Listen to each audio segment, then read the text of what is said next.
L'idée de réaliser ce webdoc m'est venue simplement parce que j'ai vécu une bonne partie de ma vie à Paris et donc comme tout Parisien, je prends le métro et puis je regarde autour de moi. Dans le métro, on a le temps, on observe, c'est un lieu d'observation.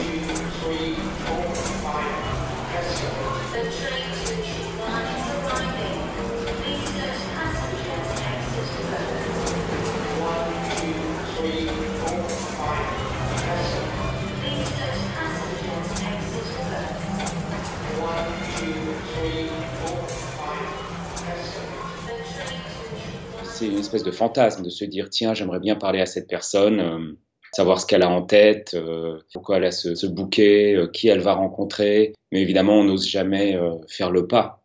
Donc l'idée m'est venue de faire ce film, de dire voilà, je vais avoir une caméra et avec ma caméra, je vais avoir ce prétexte pour aller réaliser un petit peu ce fantasme et aller jusqu'au bout. J'ai fait des tests dans le métro et dans plusieurs villes. Et je me suis rendu compte que ça marchait vraiment très bien, que les gens étaient prêts à se raconter. Donc c'était la grande surprise. My bird, he's my love and life. He's my buddy. I care for him a lot. I've had him 21 years. He's an African gray parrot. His name is Buddy.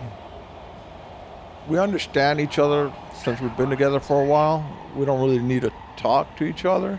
I've done everything with this bird. Tout ce projet repose sur des rencontres de hasard. C'est un peu la règle du jeu. Il n'y a pas de casting, personne ne peut me dire tiens, je te présente quelqu'un, il a une super histoire, tu vas voir. Non, non, ce sont des rencontres de hasard. Donc on filme cette personne sans connaître son histoire. Et après, une fois qu'on a terminé de la filmer, à la fin de son trajet, quand elle sort du métro, c'est là que j'enregistre la voix de cette personne et je découvre son histoire. But this bird right here, through the good, through the bad, he sticks with you. And that's one thing I love about this bird. I'm thankful.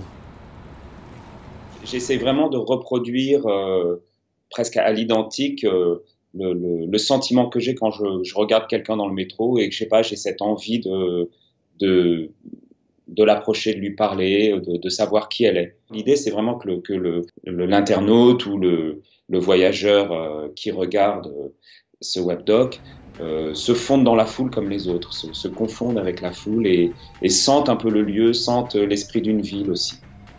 Je m'appelle Liliane, mais tout le monde m'appelle Lily, parce que c'est plus gentil. J'ai connu un grand amour, mais malheureusement, ça n'a rien donné. J'ai vécu la Deuxième Guerre mondiale, hein. J'ai connu un militaire américain. C'est dans un moment très très court. Il y a une telle intensité dans le contact. Ils me racontent des histoires tellement, tellement intimes et personnelles. Ils se confient à moi, mais ils me confient aussi leur histoire parce que moi, je vais porter leur histoire. Donc, il y a quand même quelque chose de très fort qui se produit à ce moment-là. Évidemment, il y a un jour où je ne saurais plus rien faire. Il faudra pourtant que je fasse comme tout le monde, mais je ne suis pas comme tout le monde. Je suis une personne fort étrange. Der Witz meiner derzeitigen Lebenslage ist, dass ich relativ allein lebe, aber ich komme recht gut damit zurecht. Ich habe mir bestimmte Psychologien ausgedacht, um auch als Alleingängerin hier hervorragend zurechtzukommen. Avec mon père, j'aimerais que ce soit différent parce que quand j'étais petit, il buvait beaucoup. Du coup, c'est pour ça que mes parents se sont séparés. Le contact est tellement intense qu'on parfois on continue à garder contact. Aussi bien les gens qui me racontent leur histoire me provoquent quelque chose de très fort, une émotion, ça change plein de choses en moi, mais il s'avère que d'autres aussi, les passagers se trouvent affectés par ce moment-là aussi. Donc c'est vraiment une expérience humaine assez étonnante. なんか夢を持って目がキラキラしてたらいいなと